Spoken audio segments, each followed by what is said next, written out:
প্রিয় অষ্টম শ্রেণীর ছাত্রছাত্রীরা, আজকে আমরা ভূগোলের 3 নম্বর স্কুলটা নিয়ে আলোচনা করবো। আগের ক্লাসে আমরা 2 নম্বর স্কুলে আলোচনা করেছি। দেখো, এখানে 3 নম্বরে 6টা এমসিকিউ প্রশ্ন দিয়েছে।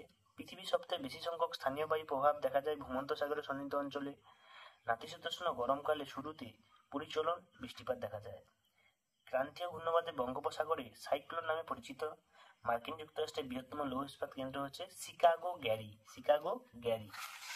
এরপরে দেখো, পৃথিবীর উচ্চতম জলপ্রপাতের নাম হচ্ছে অ্যাঞ্জেল জলপ্রপাত, যা জাম্বিজি নদীর উপর গড়ে উঠেছে। সেটা ভিক্টোরিয়া জলপ্রপাত ছিল। শীতকালে প্রবল তুষারপাতকে বলা হয় তুন্দ্রা। মহাদেশের জলবায়ু বৈশিষ্ট্য। ড্যাশ পূরণ 6টা দিয়েছে। দেখো, ড্যাশ হলো পৃথিবীর উচ্চতম হ্রদ উত্তরে টিটিকাকা। 2009 সালে ঘূর্ণবাদের নাম হচ্ছে আয়লা। সিল্ড কথার অর্থ হচ্ছে ঢাল। পৃথিবীর দীর্ঘতম পর্বতমালা আন্দিজ। পৃথিবীর উচ্চতম সক্রিয় আগ্নেয়গিরি হচ্ছে ওজো সোয়াদেন সালাদো। এটা আগেও আমি বলেছি, আগে 1 নম্বর স্কুলে ছিল।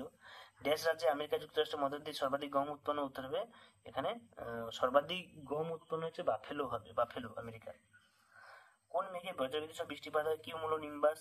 অধঃক্ষেপণ কাকে বলে? এটা বই থেকে দেবে যে মাধ্যাকর্ষণ শক্তির জন্য বৃষ্টির ফোঁটা পৃথিবীতে এসে পড়ে, একেই অধঃক্ষেপণ বলা হয়। পৃথিবীর উত্তর আমেরিকার দীর্ঘতম নদীর নাম হচ্ছে মিসিসিপি।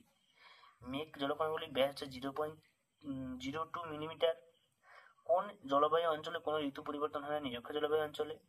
এস্টেনসিয়া কাকে বলে? দক্ষিণ আমেরিকা বড় খামার বা পশুচারণ ভূমিকে এস্টেনসিয়া বলা হয়। এরপরে দেখো, বাম স্তম্ভের সঙ্গে ডান স্তম্ভগুলো মিলনগুলো দেখাবো।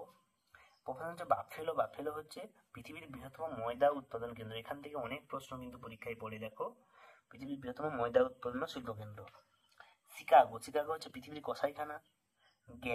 গ্যারি হচ্ছে লৌহ ইস্পাত শিল্পের রাজধানী। ডেট্রয়েট হচ্ছে বৃহত্তম মোটর গাড়ি নির্মাণ কেন্দ্র। আর উইসকনসিন হচ্ছে তোমাদের ডেয়ারি শিল্পের প্রধান কেন্দ্র। এরপরের প্রশ্নগুলো দেখাচ্ছে। দেখো, পঞ্চহ্রদের নাম সুপিরিয়র, হুরন, মিচিগান, ইরি, অন্টারিও প্রভৃতি। কোরিওলিস বল 125 পাজের সহায়িকা বইতে। পৃথিবীর ফুসফুস কাকে বলা হয়? না অ্যামাজন ভূমিকে। কেন? না এখানে পৃথিবীর 20% অক্সিজেন এখান থেকে পাওয়া যায় বলে। এটা পাবে সহায়িকা বইতে 325 নম্বর পেজে। ফল কাকে বলে? এটা আছে 238 পেজে পেয়ে যাবে সহায়িকা বইতে। মৃত্যু উপত্যকা টেক্সট বই 81 পেজে। ক্যাটাবেটিক বায়ু সহায়িকা 126 পেজ। হ্রদ অঞ্চলে পশু উন্নতির কারণ এটা পাবে 293 পেজে পেয়ে যাবে। তারপরে দেখো, দক্ষিণ আমেরিকা মধ্যভাগে বিশাল সমভূমি অঞ্চল বিভিন্ন নদী বৈকার নামে পরিচিত। এটা 316 পেজে। কানাডার অঞ্চলে শিল্প উন্নতির কারণ 307 পেজে। আমেরিকার জলবায়ু বৈচিত্র্যের কারণ হচ্ছে 270। বিভিন্ন বৃষ্টিপাত টেক্সট বই 46 পেজে। এবং দক্ষিণ আমেরিকার মহাদেশের জলবায়ু অঞ্চলগুলির নাম টেক্সট বইয়ের 102 পেজে। এই হচ্ছে তোমাদের টোটাল 3 নম্বর স্কুলের প্রশ্নপত্র। তো তোমরা ভালো করে অ্যান্সারগুলো করো।